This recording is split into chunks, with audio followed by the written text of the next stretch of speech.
Next up, Russ and I are going to cover the 4K release of Training Day.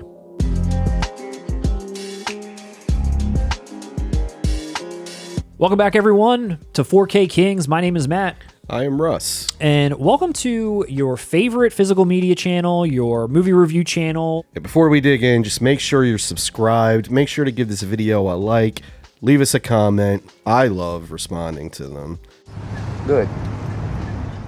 Russ, we're here today to talk about a film that recently came out, and it's titled Training Day, a movie that people have been waiting for in 4K for a while. WB doing everybody a solid in their 100th anniversary, putting this bad boy out. You're getting a regular edition, you're getting a Steelbook edition, and then you're getting a Deluxe Edition through Zavvi, which you've got right here. Okay. All right. The Zavvi edition in person is a beautiful package. It is. It looks really great. Easily the best edition to pick up if you're interested in this title. The regular edition is coming with a slipcase and the WB logo on the front.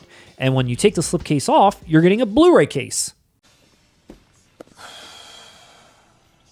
WB trying to celebrate yet take down physical media at the same time by pissing everyone off at every step of the way. But aside from all their BS, is this the definitive edition of Training Day? We're going to find out shortly, but we want to talk about this movie first. 2001 film from Antoine Fuqua and written by David Ayer.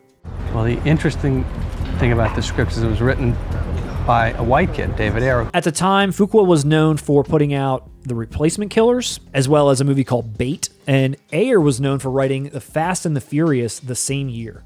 And this movie follows two LAPD narcotics officers over a 24-hour period in gang-ridden neighborhoods, starring Denzel Washington. Actually, it's Denzel. Ethan Hawke, Ava Mendez, Dr. Dre, Snoop Dogg, and Scott M.F. Glenn.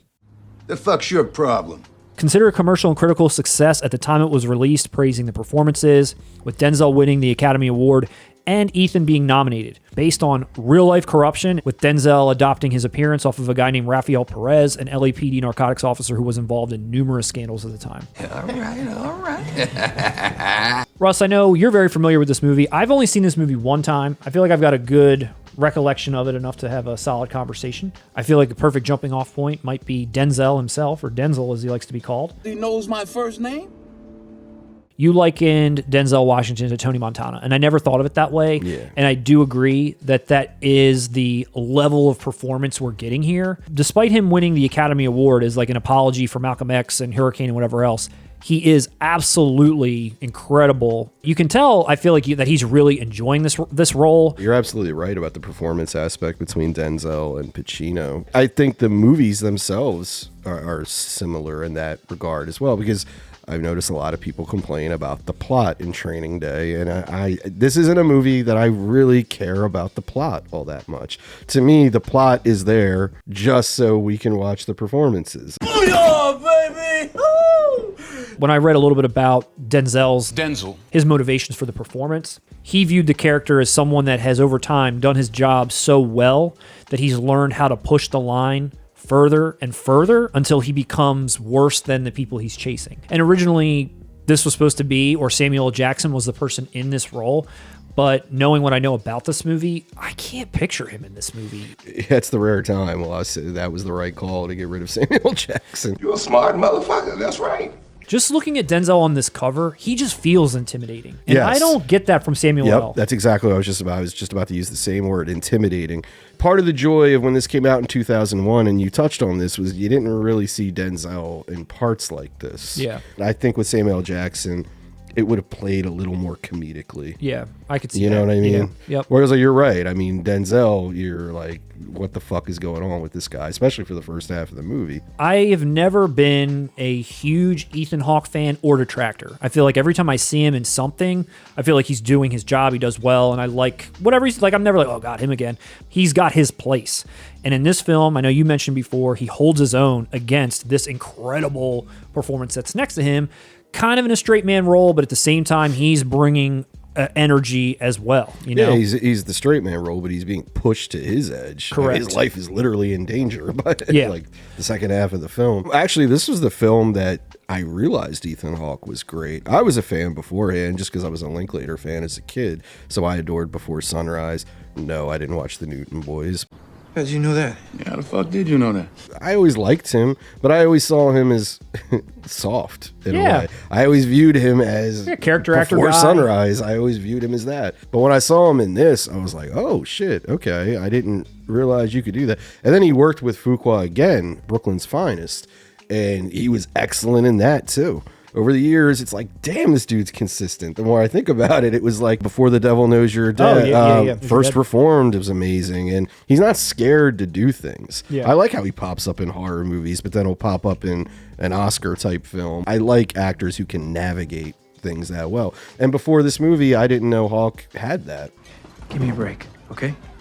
Antoine Fuqua like really wanted this movie to look as authentic as possible. He shot almost everything on location in some of the most infamous places in LA. Yeah, the scene at the end, those are like real people. I guess it was the first time that LA street gangs allowed anyone into that neighborhood. LA, I think, looks gorgeous. It's great. does. It's like a Rocky. Oh, Philadelphia is part of the, a character too. LA is a character in this movie. Oh, definitely. And it looks great, and I think that's something that really pops in this film. Let's talk a little bit about why maybe people do not like this movie so much, or what detractions that it does have. And across the board, there's really only one thing that I ever see, whether it be critics, whether it be people, say how the movie concludes. Audiences and critics kind of, or on the fence, kind of saying like, the movie runs out of gas, it doesn't know where to go. There's a certain, and the way that it ends isn't as compelling as the way that it begins.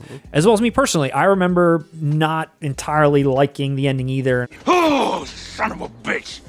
Look at Denzel's career after this. I think nobody at the time was used to seeing him in an action movie. I think the first half of this movie is so goddamn strong, it's setting you up to think it's a crime drama when it's not. Yeah.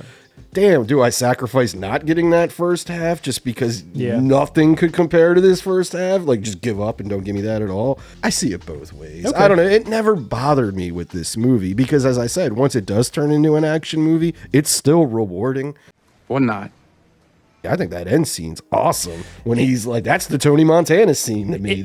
You're right. And like, that's cool as shit. Like, what are you all expecting from this? well, I'll tell you, Russ, what the frig I'm expecting. Denzel, he's clearly riding the line from good or bad. And by the time the ending comes around, it's clear that he's just bad. And I don't know that I was ready for that complete heel turn. Like, I like the gray area he was in. It wasn't that gray, though. Rewatch it. Okay. It's not that gray. Like, he's bad from the beginning. You just don't know what degree. It kind of comes out at left field. Yeah. That's the only thing. It's not what happens. It's just there is no allusion to a Russian mob at all in the first hour of this movie. There you go. That's your issue with it. It's not how it's not what it is. It's just that it came out of nowhere. And all of a sudden we're watching Tom Berenger fucking sit here and talk Yes. to him, I understand that. You just made my point. I feel vindicated. It opened at number 1. It stayed in the top 10 for the next 7 weeks. It grossed $104.9 million on a $45 million budget, so you can definitely say this was an extreme success for everybody involved. People love that movie. Yeah. And I don't think Denzel and I could work together again without people thinking about the other movie. I mean, it's not just an ordinary movie in people's minds. At least it seems that way to me. Antoine Fuqua, he went on to direct King Arthur. He went on to direct Shooter. He went on to direct Olympus Has Fallen.